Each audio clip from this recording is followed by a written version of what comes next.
I want to give a warm Mercersburg welcome to all of our alumni, parents, and friends who are here this evening. For those of you who don't know me, I'm Jen Bradley, Mercersburg class of 1999. I am the Director of Alumni and Parent Relations. And again, I just want to say thank you for being here with us.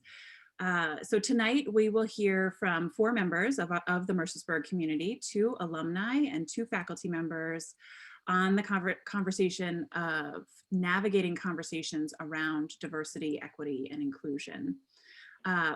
We hope that tonight's conversation will be helpful for the next discussion you may have at home with your family, in interactions and conversations with your friends, and at work amongst your colleagues. These 4 are truly experts in campus, school, and organizational life who tackle this critical conversation with expertise, kindness, and most importantly, dignity. So as an introduction to each of our panelists tonight, I'll share a brief bio so you can hear a little bit more about each of them and their work as it relates to this important dialogue. So first up is Gardner Dean Patterson Jr., class of 1971.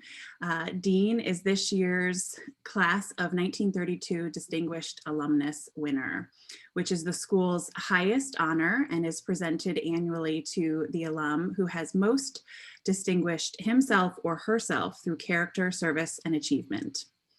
After Mercersburg, Dean attended Case Western Reserve University, where he eventually went on to work for most of his career.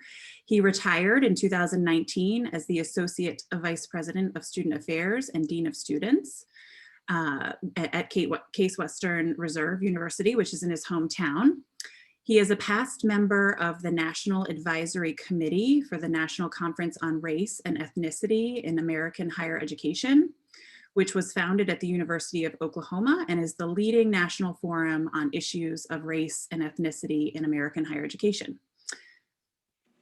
John Henry, Mercersburg class of 1991 and a parent of a lower middler, so Mercersburg class of 2023, is a current member of the Mercersburg Board of Regents, and the founder, chairman, and CEO of Chariot Companies, which is a social impact infrastructure investment business, as well as Grace 3 Technologies, which is a mission critical communications integration firm. John is a nationally recognized social entrepreneur and business leader with a long record of success in creating new strategies, products, and solutions that meet societal needs or serve overlooked markets. And it's his son, Austin, is in the Mercersburg class of 2023. Leela Woody is a member of our English faculty since 2018, and she's also served as an assistant girls cross-country coach and an advisor, as well as a dormitory faculty member affiliated with Fowle Hall. She's been a constant and consistent advocate for students and employees and has provided specific support for members of the school's communities of color and LGBTQ+ population. She is serving as our interim DEI director, which in that role, she serves as the chair of the school's Diversity, Equity, Inclusion, and Justice Committee, prioritizing her role as a mentor for the students. The DEIJ committee includes students, faculty, administrators, and works with alumni collaboratively across campus to build a more inclusive school community. And Chris Howes is Mercersburg's assistant head of school for student life and culture. And in this role, Chris oversees all aspects of the student experience, from citizenship to leadership to residential life matters and other school policies. He came to Mercersburg from Cushing Academy, where he was the Dean of Student Life, taught history, coached lacrosse. Prior to that, he spent 3 years as the Dean of Students and 8 years overall in the faculty at the Severn School. Chris and his wife, Maggie, who teaches English and history at Mercersburg, live on campus with their 3 children. So our presenters tonight are going to have a dialogue and a conversation, but they are looking forward to hearing from you in terms of what's on your mind as it relates to this critical topic. So please feel free to use the Q&A feature to share your questions.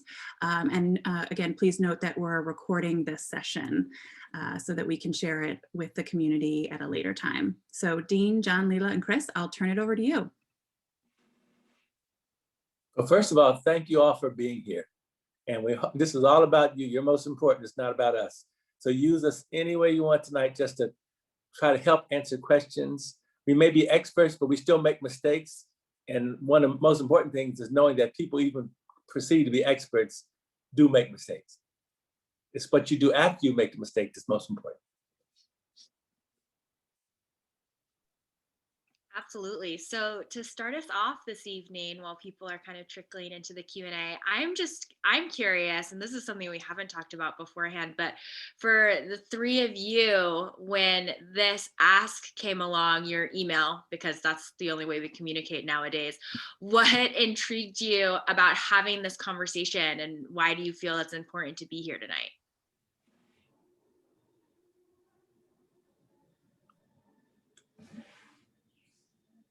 Who wants to go first on that one? I'll go.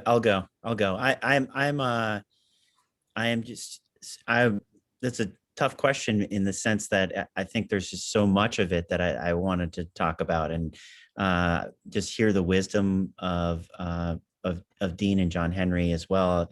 When we got to have an opportunity to talk a few weeks ago, I left it like glowing with all kinds of like great stuff. I took notes.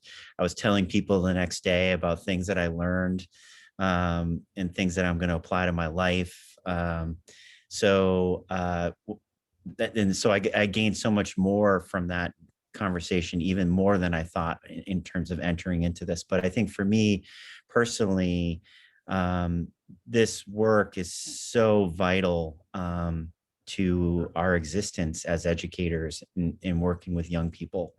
I feel like it is the plate in terms of what we should be doing in working with kids and helping them to navigate the world in a way in which they treat each other with dignity. And what is inclusivity, and what does belonging really mean?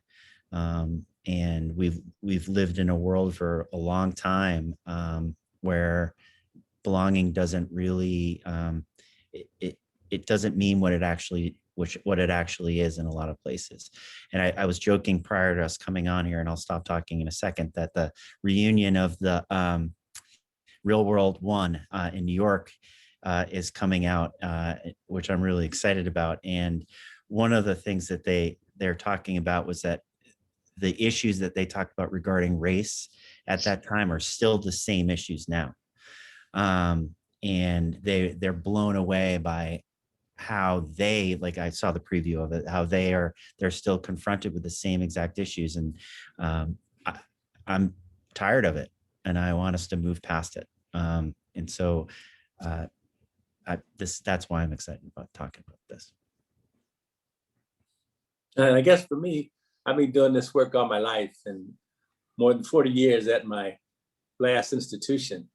But I've also been living it, because I'm a server. People are most important. I may be retired, but my work isn't done. My journey continues, because I think, again, people are most important. And the only way to learn how to have these conversations is to take the risk and practice, because nothing's ever going to come out just right for everyone. But knowing that that's okay, because you're doing it because you care and from your heart.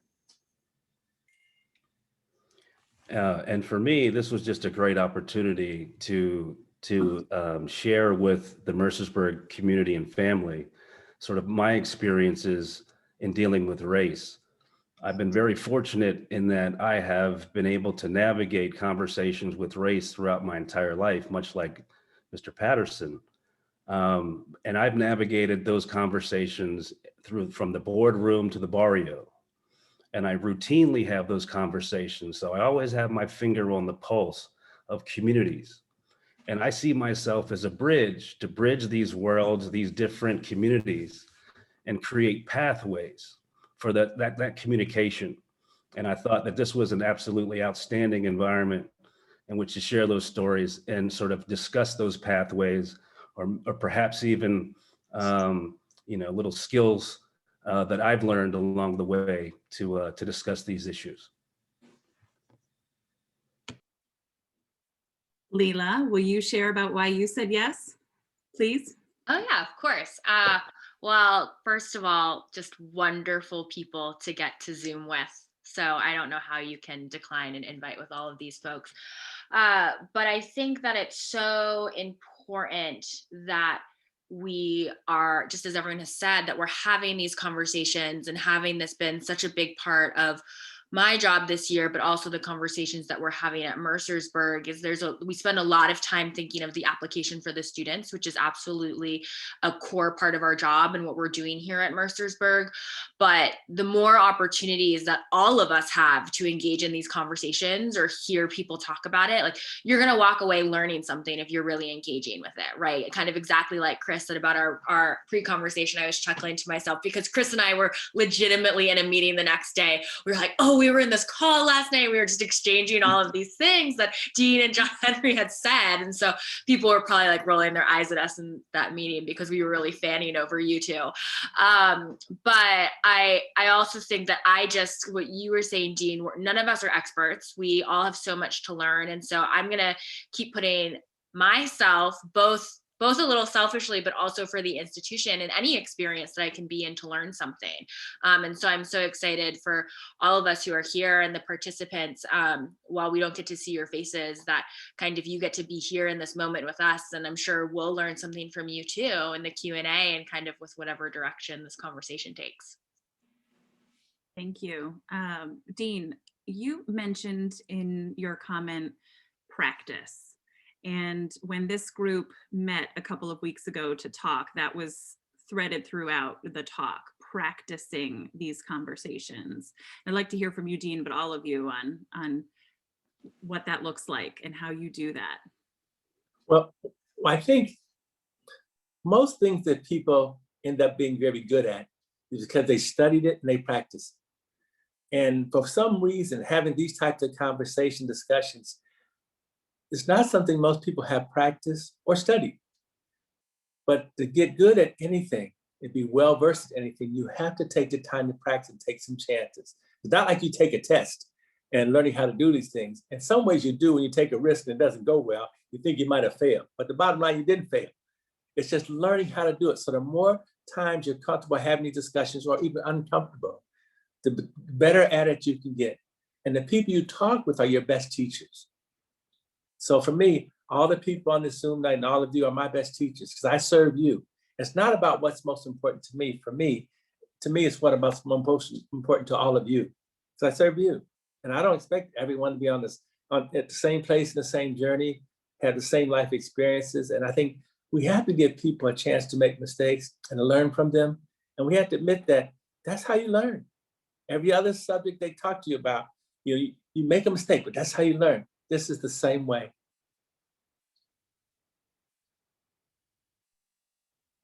Anybody have any other thoughts on practicing these conversations or things that you've discovered as you engage in these conversations that would be helpful? Yeah, well, I'm actually really curious. I'm jumping in and I'm kind of want to turn the question to Chris because I get to hear this all of the time from you in our one-on-one conversations or with our adult and student community. But you brought it up too in your comment earlier, and I'm wondering kind of this notion of practice and leaving room for mistakes. Chris, kind of how do you think that connects to the conversation of dignity that you're always pushing for our community to have? I mean, so the whole idea of dignity is that we're all worth the same. So if you're having that internal conversation with yourself, that when you're engaging in a difficult conversation with someone else, and saying to yourself, we're both worth the same. We're both worth the same. The outcome and the tone and the tenor of that conversation is going to be much different.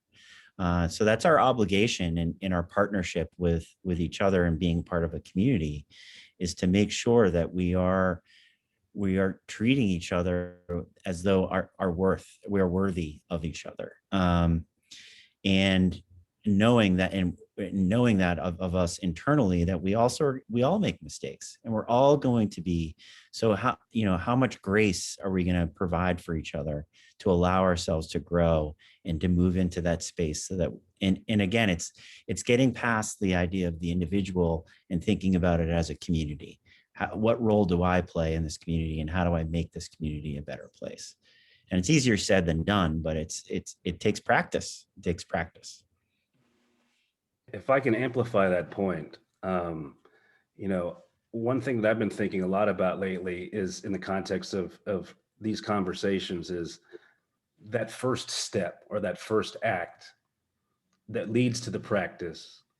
And really, one of the things that I've been thinking about is you can't let perfection get in the way of progress. Everyone's looking for the perfect moment, right? Perfect comfort level, their perceptions of the comfort level to have the conversation. I'm here to tell you there is no perfect time to have these conversations, right? The perfect time is the time that you feel compelled to have it. And you have to trust your judgment, and you have to trust the relationship with the folks that you're having it with. That, the other end of that conversation is going to have an empathetic ear. Because what I found, there's always push-pull factors in these conversations. And me as an African-American, I typically have to pull my other friends up to see my point of view, right?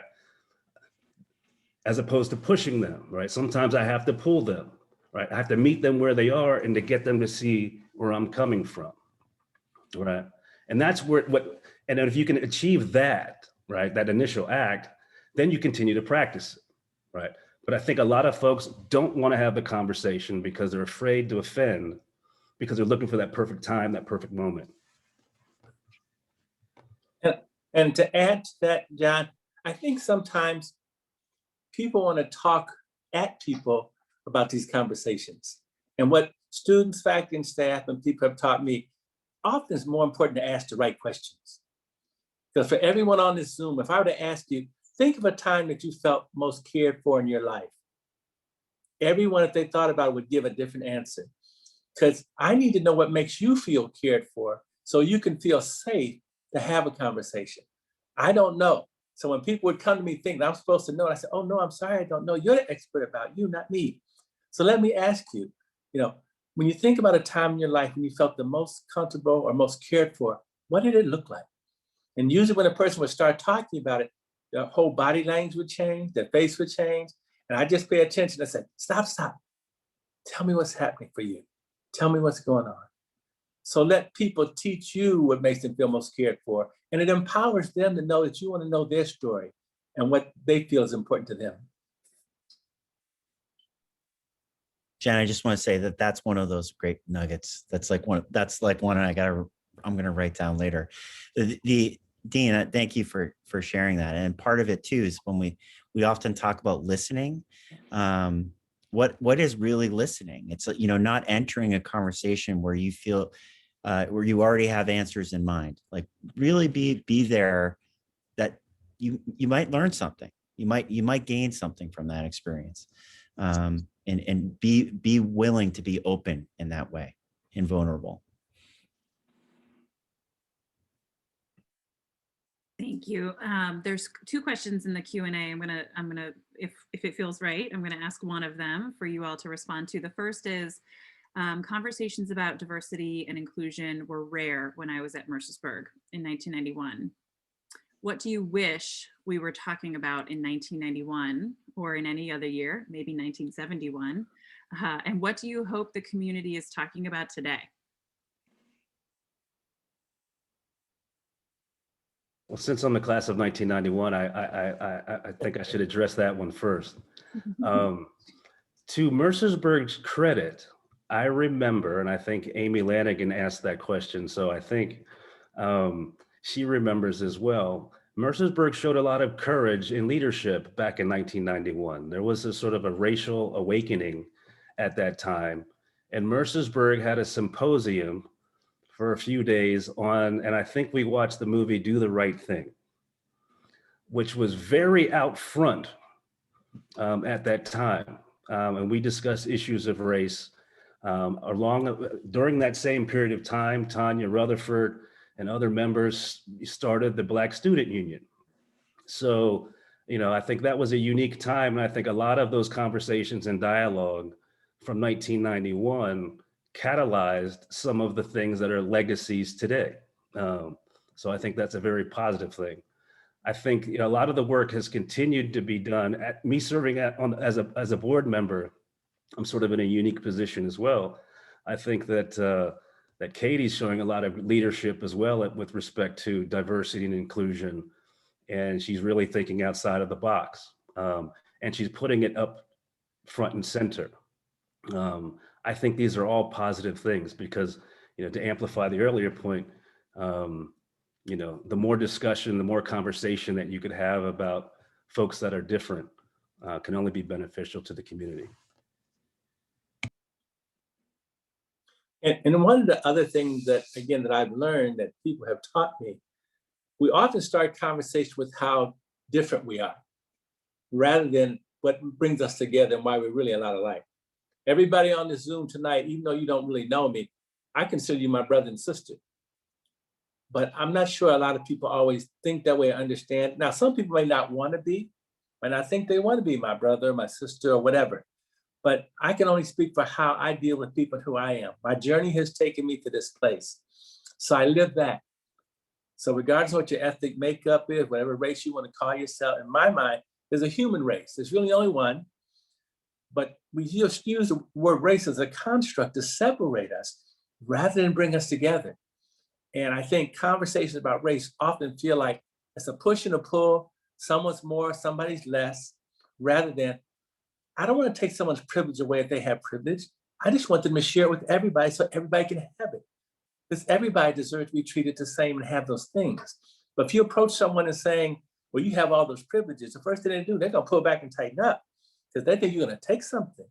But if you approach them and say, I need your help. Yeah, I need your help because I don't want to take your privilege away. I need you to help me so everyone else can have it too. So how you say what you say sometimes is more important than just saying it. I think that this is such an interesting question to say, what were we dealing with 30 years ago versus today? And it reminds me, Chris, of what you were bringing up about real world and like dealing with the same issues, right? We are having a lot of the same conversations. I think that if I could go back in time, kind of talking about what Dean was saying is, in the 90s and the early 2000s, there was a lot of ideology around what is branded as being colorblind or color negligent, however you want to refer to it now. And I think that has to do with exactly what Dean is talking about, is this acknowledgement of recognizing that the acknowledgement of difference and different experience doesn't mean that that doesn't equal othering someone or a separation, right? And so if I could go back in time and say, hey, 30 years ago, can we start this part of the conversation? I guess that's kind of what I would push us towards, because it's something that I see us still having a conversation with our community today, right? And so whether it's talking about race or any other social identifier, right? This year, the school has launched Affinity Spaces. And so a lot of the conversations that I have engaged with, and something that Katie, Chris, and I talked about before we launched these spaces was, okay, what will people struggle with here? And what will we need to kind of help them understand about creating these spaces and why they're important to our community?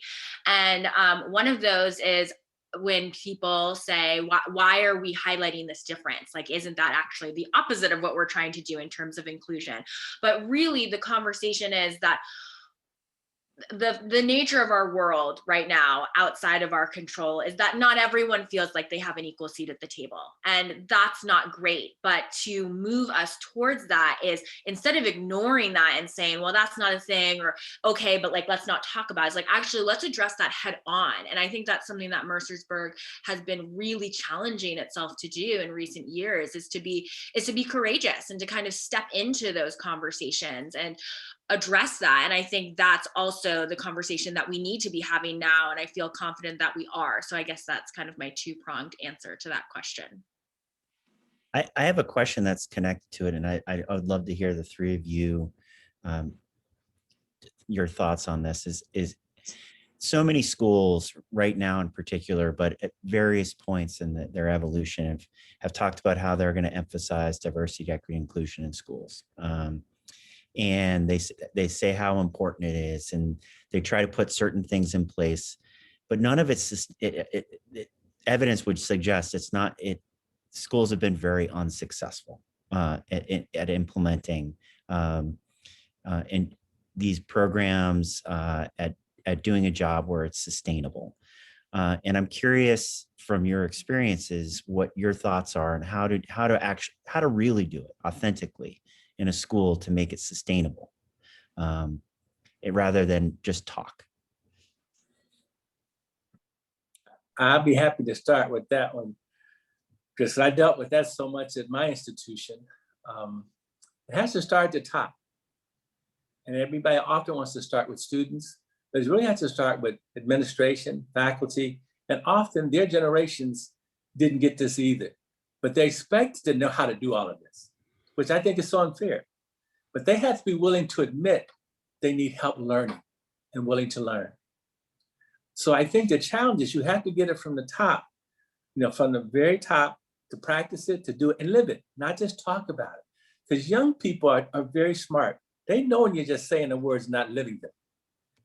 And you may think you're getting away with something or you fooled them. And the young people say, nah, they're just talking. Don't pay them any attention. They're not doing anything. And we have to help people from the very top and the people who students look up to see them living it. But we have to help them learn how to do it. So I think it's not sustainable because usually we start with students and not so much with the people at the very top and the people in the middle. Because oftentimes they're the ones who had the biggest pushback because they haven't lived it and they're not even sure yet if they like it or it should be that way. But students are way past that now because they've been living in a very different world. So how do you get the people at the top to ask students, what do we need? What can we do to help you most? And then for us to listen when the students tell us and then live it. Yeah, I'll jump onto that. I think that it has to do with, and this is a lot of the conversations that we've been having at Mercersburg this year, it has to do with approaching whatever programming or initiatives that you're doing with authenticity in a way of so much. Our world is so fast paced now, right? And so we have a tendency to want to be reactive or be on the ball and respond to everything, right? And you have to make sure that, of course, you're doing your due diligence and being a part of the contemporary conversation.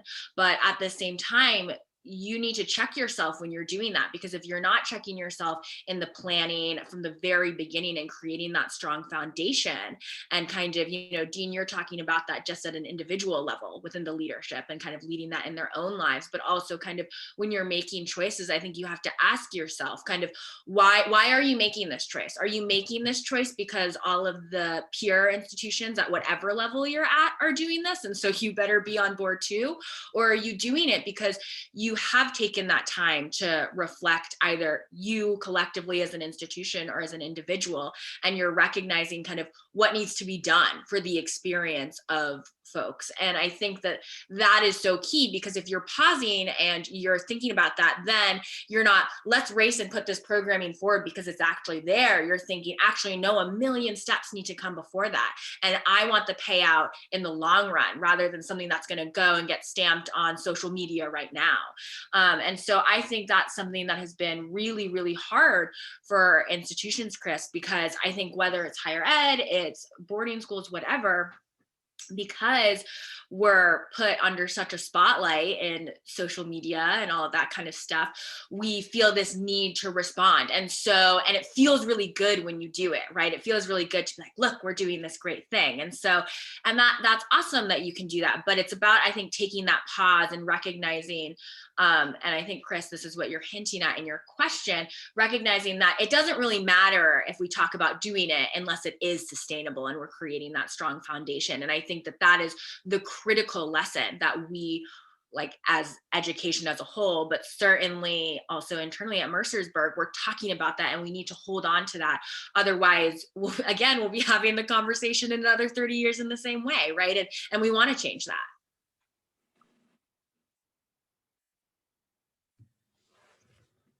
I mean, I'll just add something real briefly, to amplify your point, don't talk about it, be about it, right? You have to show through your example that sort of leadership.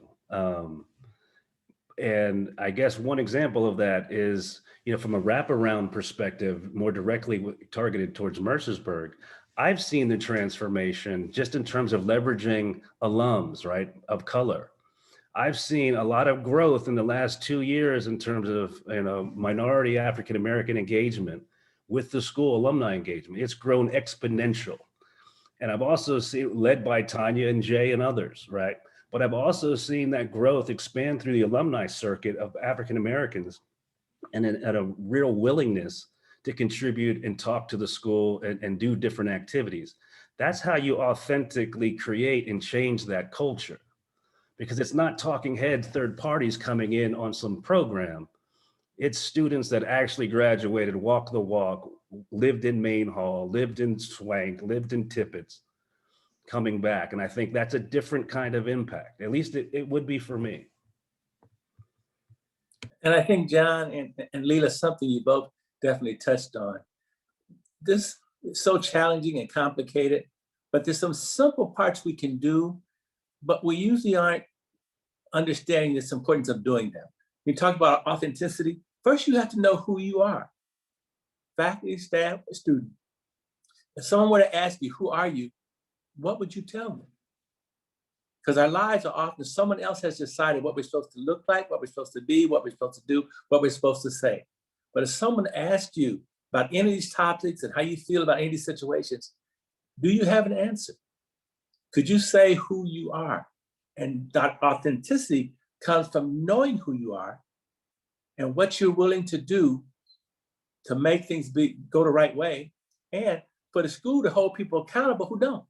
Accountability is another key factor in getting all this to work. Because that's what institutions require is one thing. Everything else is what people talk about.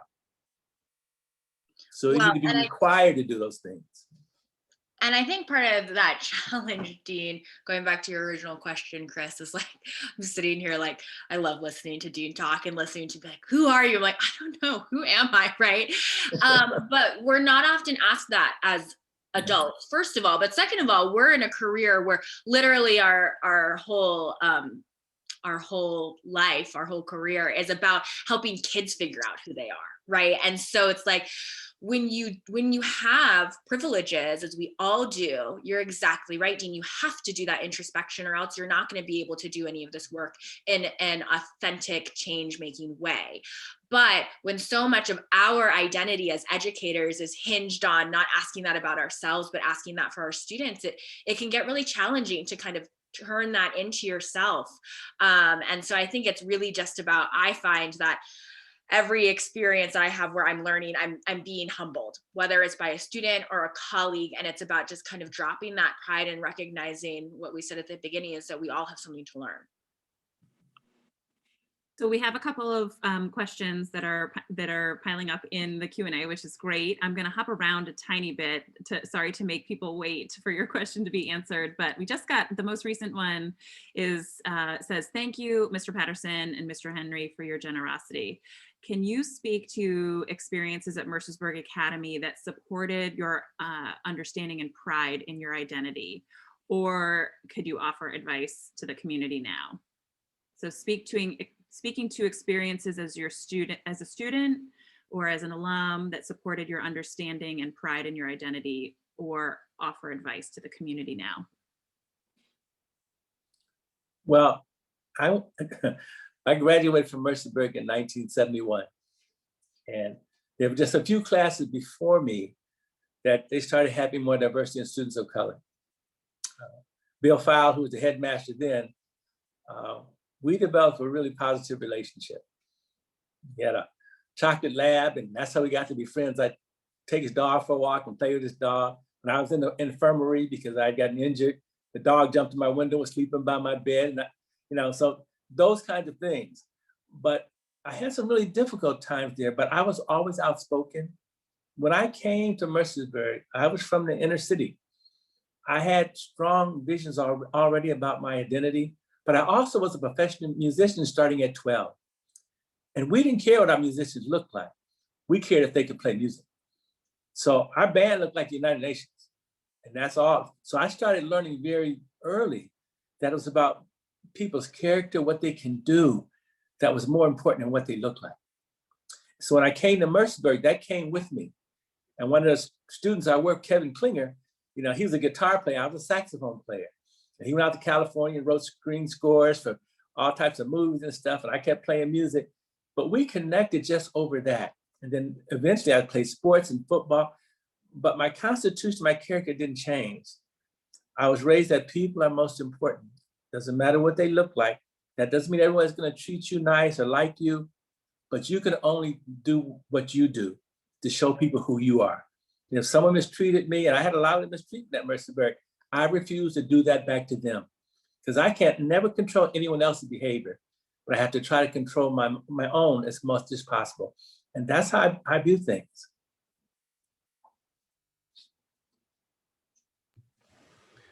For me, in my experience at Mercersburg, Mercersburg allowed me to, one, really form close-knit relationships with African-American students as well as everyone else. The diversity of thought, musical taste, academic taste, the whole bit was intensified significantly at Mercersburg. As a result of that extreme diversity, placing yourselves in Main or Swank Hall for 12 hours, 14 hours a day, really enabled me to learn get to know a lot of different people that I wouldn't otherwise have gotten to learn. And in the construct of doing that, I've learned more about myself as an African American. So that was a great experience for me, right?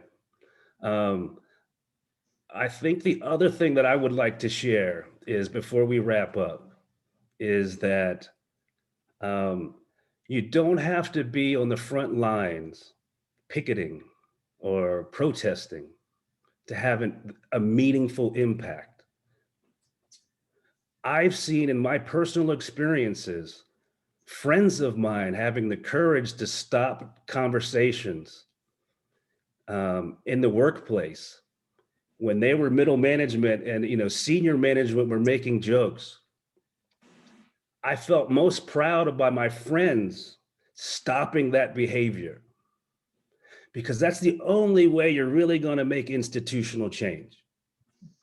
You got to cut it at its head, and its head is in those back corner suite offices, by and large. So everyone, you don't have to, like I said, you don't have to be protesting. You can do it in your own way, but you can have a sizable impact on the community moving forward and furthering that conversation. And everybody's at a different level of risk-taking. Some people may be they don't have the skills yet to take the big risks. So they do little things, and everything people do to change things is important. You have other people jump right out there in your face. Someone else may say it very differently. And I have a tendency, again, to ask questions. Help me understand why you thought what you said was okay. Rather than jumping down someone's throat, I want them to think about what they said and why they thought it was okay. Because I want people to stop and think about the things they say and do when we're not with them to correct them. Dean, you shared also, just thinking about what you just said last week, about reframing the question or throwing the question back when somebody asks you a question that's uncomfortable, and you think you're answering it, but then they're like, no, really. And you're like, what are you actually asking? So right. Reframing the question is another helpful tool. Exactly. And we always think we have to take on the burden of answering a question that's really not what they're asking us. So again, you throw it back and say, I've answered you 2 or 3 times. What is that you really want to know? It takes them back to have to think about, is it an appropriate question? Do I really want to ask it again? Or are you comfortable telling me what you're really asking me? Because the person always feels like they have to take on the burden of knowing what's in that other person's head. And that's so unfair, particularly if you consider someone who's marginalized, or a person of color, or gender difference, any of those pieces. You shouldn't have to take on that burden and think it's all yours. All right, so we have, here's a comment and a question for all of you to respond to, but my wife is an elementary school teacher who works closely with a colleague whose attitude could be described as, what's the big deal about race? In faculty meetings devoted to ways fighting racism, this teacher steadfastly says, I'm committed to teaching my students to be kind to everyone. Race shouldn't even enter into it. This attitude is frustrating as it seems this person doesn't see or doesn't want to see that society-wide, i.e. systemic racism, is a problem that is deeper and broader and more complicated than merely be kind to everybody you meet. Thoughts? Better yet, do you have suggestions about how to encourage people to think more broadly, to look beyond the confines of their classrooms or their own lives? That's a big question. So this is a conversation that I had with a colleague of mine that may be apropos or appropriate for this contextually. We had a very similar conversation. This person said, I don't see race, and he's a dear friend of mine. I brought him, so he has his biases, I have mine, right? I tried to level set. And we played football together in college. We're best friends in life. Our kids grew up together in different states. We vacationed together. But the thing that really changed his mind, or at least a level set with me, right, to remove and strip all that away was, and I asked my friend, I said, do you have a question? Are you concerned when your son leaves the house at night that he might not come back home? Do you have to have a conversation with your son about what to do if you encounter police officers? And at that point, he said no. And I said, well, I do with my son, Austin, and he knows Austin.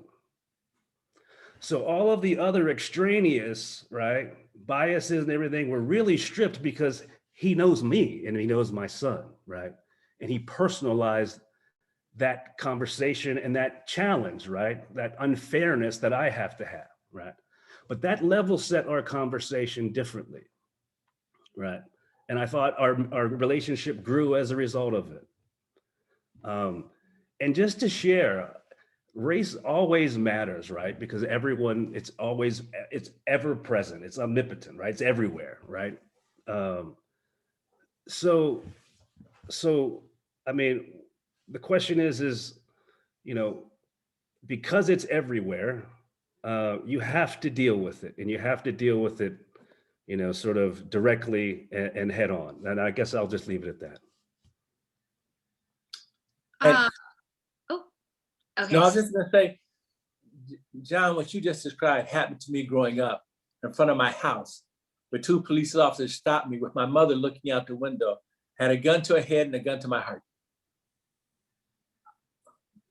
I'm not someone who normally gets really upset or freaks out about things because my mom raised me that way. It's just my mom and I.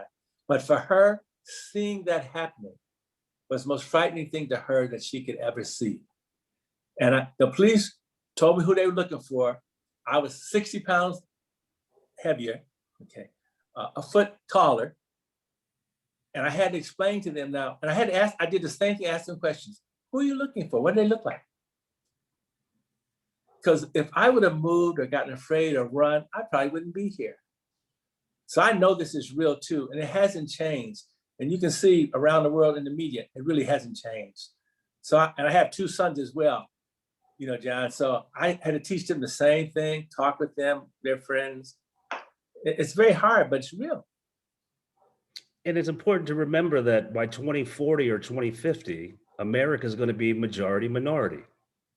That's a fact, right? So if you're not accustomed to dealing with different types of communities, you're going to have to deal with them soon, right? So it's best to learn those tools now. I do want to speak to, well, first of all, Dean and John Henry, thank you for sharing those stories with us. That's really kind of, I think, invaluable, at the very least for me to hear in our audience and to kind of think about that.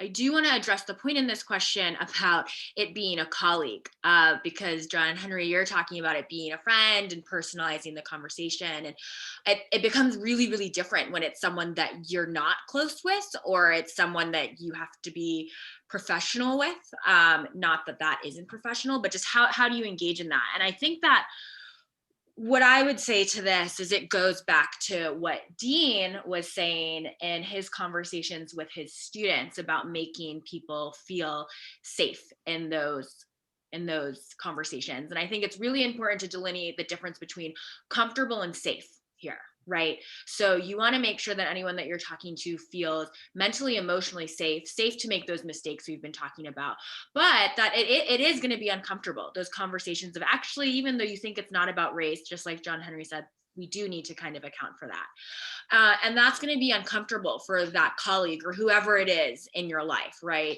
And I think it's about creating a situation where if you're the person that's trying to have a conversation with someone and broaden their view, as the question said, is you have to move away from a place where you're trying to prove that you're right. It can't be about that. It has to be about how do we connect in a conversation? And maybe I might, like exactly what you was saying, maybe I might learn something from you, but I have something that I want to share. And I find in those conversations that actually, as much as we do have all of these statistics that you can't argue with, that's not always necessarily the best way to go about that conversation. And so whether it is me personalizing it and talking about, well, this is my experience as an Asian woman and this happens and it's real, or if I am close enough with the person, and this can even happen with colleagues, I'll say, well, you're a woman in STEM. Have you ever had an experience where you felt you've been treated differently than a male colleague? And I think the second that you have someone think about whatever story it is that is their own, right? Because everyone has something in themselves where they haven't felt like they've been treated the way that they should be, then I think that opens the door. And knowing that that's really all you're trying to do in those conversations is you're never going to kind of flip someone's perspective completely in one conversation, right? It's about opening the door for conversation. And I think the success is if you can imagine yourself having another conversation with that person about that topic. And so that would be kind of my advice for your wife in dealing with those colleagues. That's the advice that I would like to give to myself in my moments where I'm maybe not thinking as clearly as I want to. But I think that's what's important, is that this is and always will be an ongoing conversation, and that can be really dissatisfying. But the second that you accept that, the more effective that you will be in doing this work in a way that really does create change at that granular level, like John Henry is saying, and because that is so important. That's how you get to that systemic change. And it's over time. It just doesn't happen instantly. Yeah, the only thing I would add to that is that it's that individual, this is what we confront in society, in the sense of aversion to having these conversations, right? So it's an easy excuse to not have to confront our racial past, present, and future. And so those statements like that are a way to avoid the conversation. So therefore, it's really important to identify that there's a history here, and there's a present here, and there's a future here. And there's lots of examples that we can point to, incarceration, healthcare, housing, that are all connected to the social construct known as race. And there's a lot of things to discuss, and you might not be comfortable talking about it, but it's real. And there's plenty of evidence towards it. And because it hasn't happened to you, doesn't mean it hasn't happened to me or someone else. So when you say those type of things, it probably never has happened to you. You never lived with it. You never necessarily felt it. But that doesn't mean that everybody's like you. And that's fairly simple, because everybody's not the same. And depending on what community you come from, even where you go in my life, depending on where I've gone, I've often lived in communities where I was not few people of color. There are not many people of color. And I was on a school board for 8 years in my community. I was the first person ever ran for the school board. Didn't think I was going to get elected, but students who were graduating, turning 18, wanted to vote for me. That's why I ran. So I got elected.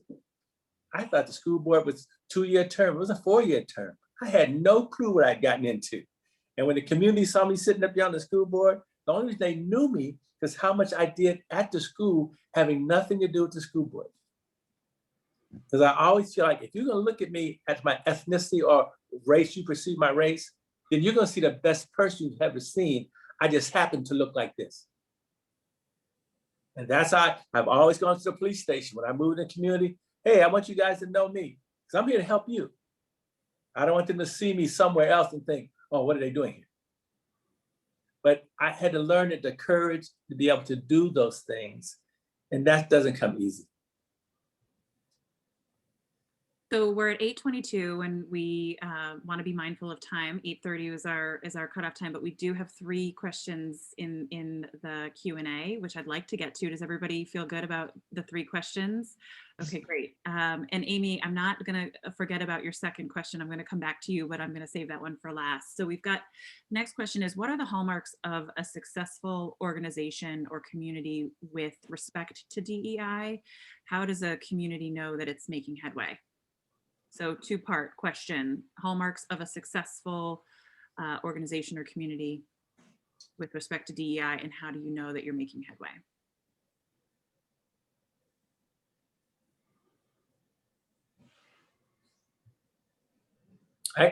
I can start. Well, at first it's got to be something that the community was involved with to help create. Everybody's voice had to be in the mix to create whatever you're going to do to change the institution and culture. And when you work on doing it, whatever programs you do, whatever policies you put in place, everybody sees it. And again, accountability. Everybody's held to those same standards the same way. It's not just like putting women or more people of color in positions. No, that's how things look. We want to know how things work. So again, it's living it rather than painting a pretty picture of what you think diversity looks like, which everybody can look at. That's not really what it's about at all. It's how people treat each other. How do people interact and get along, care for each other, and make people feel that everyone's cared for? We make it so complicated. Let's take it down to simpleness. How you treat me, how you treat others, how you empower others to be treated.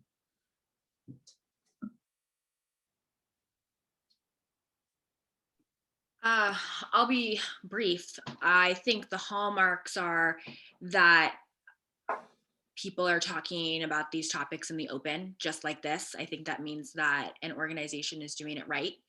I think that an organization that's willing to admit that they have growth, I think that is something that indicates success in this area. There's many more, but I'll stop there. And I think that, you know, you're making headway. I think there's 2 main ways. One, you're not asking yourself the exact same question that you were 5 years ago. It's going to take time. You can't say 1 month ago, because it takes way more than that. But if you're asking the exact same question, then you haven't been making headway, right? You haven't been making that sustainable change we talked about earlier. And 2, I think when you're looking at DEIJ is such a huge topic. And when you're talking about who affects, we've been talking largely about race this evening, but it's a lot of different identities. And so I think that it's important for whoever is in power in any organization to be talking to, in our case, it would be largely the students, but those who have marginalized identities that are affected most by these initiatives and by these policies, and how do they feel? And so if you're an educator, are the kids saying things differently in their 12th grade year than they were in their 9th? And if they're saying, yes, I feel that there's more inclusion for people that share my identity, and it's not just because I know this community better, then you're making some headway there. And so that's what I would say. I'll touch this a little different from a different angle from the corporate side. What I have seen from colleagues on the corporate side is a huge institutional push to embrace from the HR departments, to embrace DEI initiatives, to do an audit of all of their systems in place. I've had a lot of folks call me, founders and CEOs discussing their challenges and just wanting to get my comment on all of the stuff that they're doing. So to your point, it is making significant headway institutionally. And I think that businesses are starting to see the connection between embracing those sort of policies and those conversations and the business case in doing it as well. I think they're starting to connect those dots, which can only amplify the, kind of getting that message and getting that, those making that change more imminent.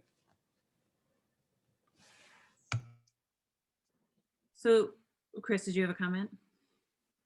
No, I thought they nailed it. The only thing I would add was that there's a shared language. There's that people have a sense of how to talk about it, and that there's a shared understanding and expectation around that. Okay, so there's two questions that are somewhat similar. I'm going to read both of them because I think that there are some similarities there. But what are your thoughts about the idea that it is an individual's own responsibility to educate themselves on race and equity? And in an organization, people who fail to take that on should be held accountable. And then Amy's question, I think there's some similarities, is when do you want to be the expert in the room on diversity and inclusion because you're the expert and you've lived it, versus when do you wish someone else would pick it up because everyone else always relies on you? So it's time for other people to be advocates and share the opportunity, responsibility, burden to drive change. I think those are connected. So, and then after that, I do have one more question for you all, but how would you answer that? I can try to go quickly on this one. It's hard to get upset with someone expecting to do something if they've never had a chance to learn. If you provide education to someone and they choose not to use what they've learned, you have a right to get upset and definitely hold them accountable. But you can't assume people just know this stuff, because people haven't practiced it. They haven't had a chance to learn it. Oftentimes being in a room and you're the person who always answers the questions, at some point in time, if people have had a chance to learn and chose not to pay attention or use it, I've often said, I'm not going to answer this question. All of you in this room, this is not about me. So what do you think? Because I've learned I have to ask questions. It can't be me thinking, because even if I know the answer, I need to hear what other people want to say. And if they're afraid to say it, I just go, well, I guess you're going to need some more education because you're not ready to answer yet. And I've done that with presidents, vice presidents, you name it. Because again, I think leadership has to be the one to take the charge of helping other people learn, give them the opportunity to hold them accountable when they choose not to do it. If I can just quickly echo that, I think ultimately the higher station in life, or the more social capital that you have, the more of a responsibility that you have to lead, to echo what Dean said. So you don't have, like I said before, you don't have to lead on the protest line, but you have to lead in your way, right? Being authentic and true to yourself. That's the only way for systemic change. Yeah, and I would add in a larger kind of existential place is there's a mindset that we've lost, or I can say lost, but we're talking like beginnings of humanity, where the sense of that we are part of a larger community, and you have a responsibility as a member of a community to care for others, and there's not that's if we enter into these communities, particularly at a boarding school or in a school, with this sense of only caring for ourselves and taking care of ourselves, then we're not going to be the best that we can be as individuals and as a community. And so by thinking outside of ourselves, by thinking about how did I impact others, how did my words, how did my actions impact others, and not learning from those things, that's a scary thought. And we need to do a better job as a society and as people, understanding that we are connected, and that the times that we feel that we are at our best, and there's research to prove it, is when we are connected to others in the relationships we have with others. And so we have a responsibility to not only care for ourselves, but to care for others, and be our best selves in that way. Yeah, I think that this gets back to something that Dean said earlier, and also Chris has said, in that you have to approach people with, everyone's going to be at a different spot, right? So approach it in that lens. And I think kind of what you're saying, Chris, about wanting to be aware of your effects on others. I think also, you know, when I'm in these conversations with folks, I want to, this notion of dignity. I want to think they're worth my time. They're worth me taking a pause and figuring out where they are and making sure that they have those resources and they're set up for success. But that does come for me and for the students that I'm advocating for with a line. If there is harm that is being caused emotionally, then there needs to be a boundary set up there. And so kind of when you're asking that question of accountability, that accountability might be as simple as kind of, what's accountable is, we're taking a pause here and I'm not giving you this platform right now, and we're going to come back to this later. And I think that can be very powerful. And I want to get to Amy's second question too, which relates to this. And I think that I don't know. I don't think I ever want to be the expert in the room about anything. But I think that when I'm thinking, when I want to be in a position like this, when I'm talking about something, versus when I want kind of allies or co-conspirators to come in, that's something that I have to ask myself every day, all the time. Because if I'm not doing that as a practitioner, then I'm not doing my best job. If I'm just bulldozing into things. And so that's something that I think you have to ask yourself as a practitioner or as a person of color. I think that it just depends on the situation. It depends on my comfort. I think it depends, again, what I was saying earlier on that notion of emotional safety too, right? Like if I don't feel emotionally safe in a situation, then I'm not going to put myself out there to kind of have that conversation. But I also never want to be in a situation where I feel like I'm put there as the token voice to educate folks, and that there's going to be no return, not necessarily to me personally, but out into the world. And I kind of want to throw that question back to Dean and John Henry about, what do you all think about when you kind of want to be the expert versus when you really want your allies and co-conspirators to take that torch from you?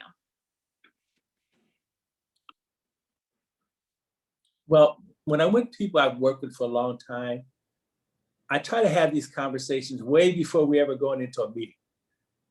And sometimes I just look at them, and that means you need to say something this time rather than just me. Because I try to keep things simple. What I've learned, that people who want everybody to think they're really smart make things very complicated. So that way only a few people understand, so then they feel smart. But people, I believe, who are truly smart make things very simple, because they want as many people as possible to understand. So my simple piece is, I don't want anyone to be mistreated. So my word is, no one gets to be mistreated. And that's how I start with everything. So that's why when someone would come to my office, I always told them they were most important. They're my best teachers, and I served them. So go ahead, John. No, go ahead, Jen. You got it.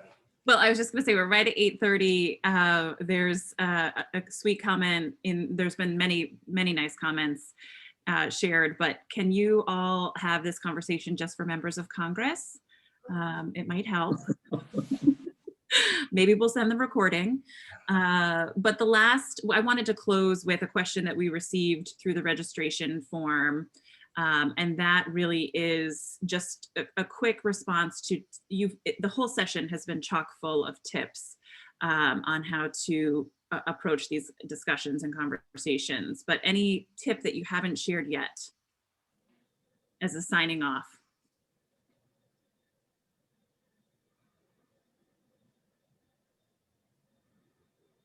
Practice. Spend more time listening to Dean and John Henry. Talk to Dean more.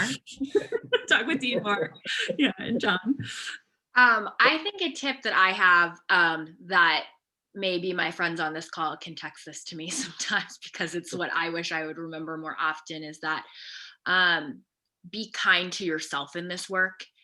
Whether or not you're a person of color or you have a marginalized identity, if you care about this conversation, or you have someone that you have a stake in this conversation, it is taxing, and you can't solve all the problems in the world all the time. And so be realistic and loving to yourself, and that it's okay to not get it right, and it's okay to change your mind. And so I think that kind of prioritizing that self-care, because so much of this conversation is about other folks. At least it is for me, and I know the other people on this call, and remembering that you're a human in this conversation as well. That would be my tip.